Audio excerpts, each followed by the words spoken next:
takers and how life will teach you to stop going above and beyond for certain people.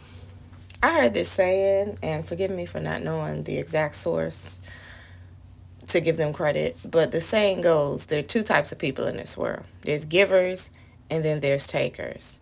The givers are the generous, and the takers are the collectors for personal gain. The givers are going to give without expecting anything in return. They tend to put others before themselves, and they're often taken advantage of.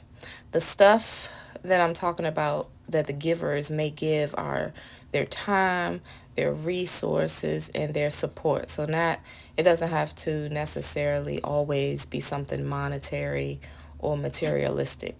They're very giving of themselves.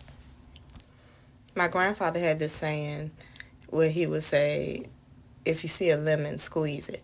And that basically was something that was a saying that was geared towards a giver.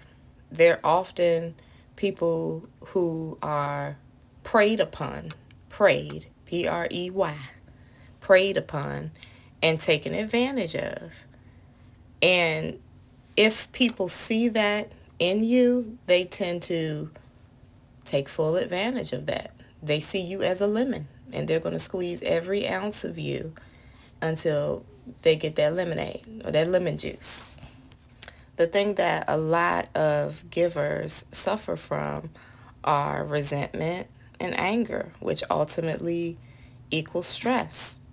They're stressing out because their values don't align with the people who are takers. Because the givers are giving from their heart, whereas though the takers are all about themselves. So the givers are getting around the takers or being lured in by the takers, and then they're getting stressed out when they're drained of their time, their resources, and support. And instead of giving it in increments, they're over giving. So some things a giver needs to take into account is that they need to be intentional, or otherwise the taker is a big distraction and they will drag them down. And to take that even a step further, when you are a giver, you shouldn't even place yourself around a whole bunch of takers because, as I stated before, your values don't align. You're around people who are grimy. And when your values don't align, you're not going to align. One is going to be taken advantage of. So givers must learn how to scope out and get around other people who have a giving heart, because that's the only way they're going to win. That's the only way they're going to build relationships that reciprocate instead of drain. So what can a giver do? They can be intentional. As I said, intentional about who they place themselves around. Meaning, watch out. Watch out. Have your radar. Have your radar on, activated. Open your eyes.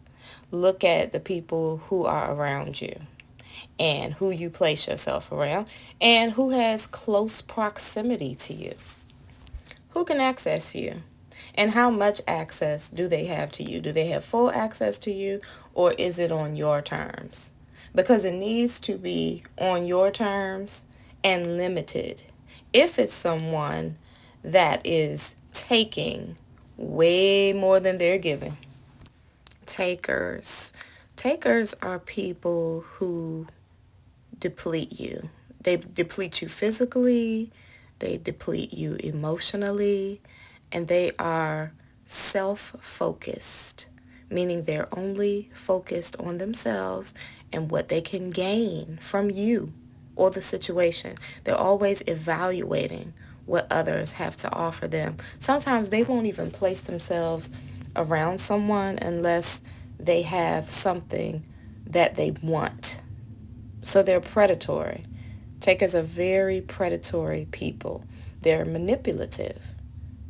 And basically they're out to get you. So watch out. Watch out. If you are a giver, for those takers. The solution, a solution for a natural giver, is to get around other givers, because in that relationship, love is going to be enough. Love is going to be enough to sustain you. So make an effort to build around relationships where you are gaining something too. For example, you're gaining time, resources, and support for others. All the same things that you give to people, you're getting in return when you surround yourself by other givers. Remember what I said about having those values that align. If you value your time and you like to give support, get around people that like to do the same things, because when you don't, it's going to frustrate you royally and it's going to stress you out.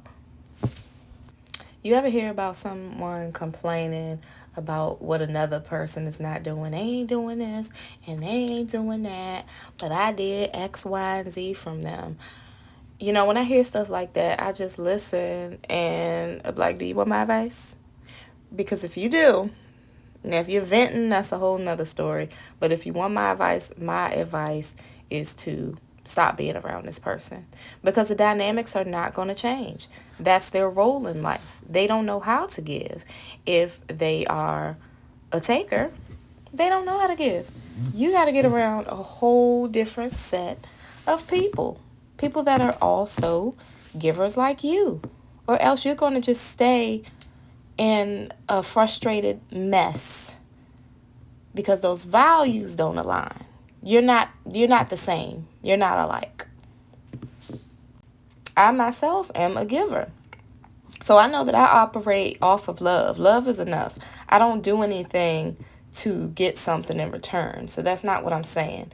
Whatever I do is from my heart. I'm doing it because I love you, or I care about you, or I have your best interests at heart. So that's what I mean when I say love is enough. Love is enough for a giver. That's why we're doing it, because we have love in our heart. But when you're dealing with people who don't have love in their heart, they feel entitled, you're going to get a totally different result. They're not even on your same wavelength. They're not on your same vibe. And some people would say to that, oh, well, be a matcher. A matcher is someone who matches energy. It's like a fair exchange of favors. But this is more, I think being a matcher is more reserved for the associates in your life. Because if you love someone, you can't help, if you have love for someone, or if you have love in your heart and you're a natural giver, it's what you do. You don't even know how to match energy. You can try, but that's not who you are as a person. And that matching just takes too much of your good energy away. It's almost like you're trying to change the person who you are. That's not you. If you're not a taker, you don't know where they're operating from. You don't know anything about that. So for you to try to match their energy, it's going to pull you way out of your character. And that's why I say you have to just be around other givers. That's the solution. That'll solve your problem. I know sometimes when I tell this to my client, they're like, oh, well, that's just how I am. That's just how I am. I can't change it. But that's not true. That's false. I know a lot of people don't like Kevin Samuels, rest his soul, but he said winners reinvent themselves. He got a whole video if you want to look it up. Winners reinvent themselves. And that is so true. Because if you want to win at this thing called life, you're going to have to keep reinventing yourself. Just because you start out one way does not mean you have to live the rest of your life that way. Rebrand yourself. Remarket yourself. Because givers, if you're a giver, you're going to lose yourself to those takers. And also, I just think one of the biggest takeaways is that when you're a giver, you love to give. That's what brings you joy. Seeing a smile on other people's face and feeling the joy in your heart. So you don't want anyone to take that away from you, because it's godly. It really is. And you don't want anyone to pull you out of that. And that is where that energy matching is going to get you. That's where it's going to get you. So if you're a giver, you cannot match energies with a taker. Just get from around those takers. Get you some givers in your life who are like you. And I promise it's going to improve your mental. It's going to improve your life. You're going to win because you are going to have more relationships with reciprocity. You're both giving. It's more 50-50, and in the end, it balances out. It balances out. You want to see them happy, they want to see you happy. You want to see them supported, they want the same for you. And it just works out better that way. Y'all be safe.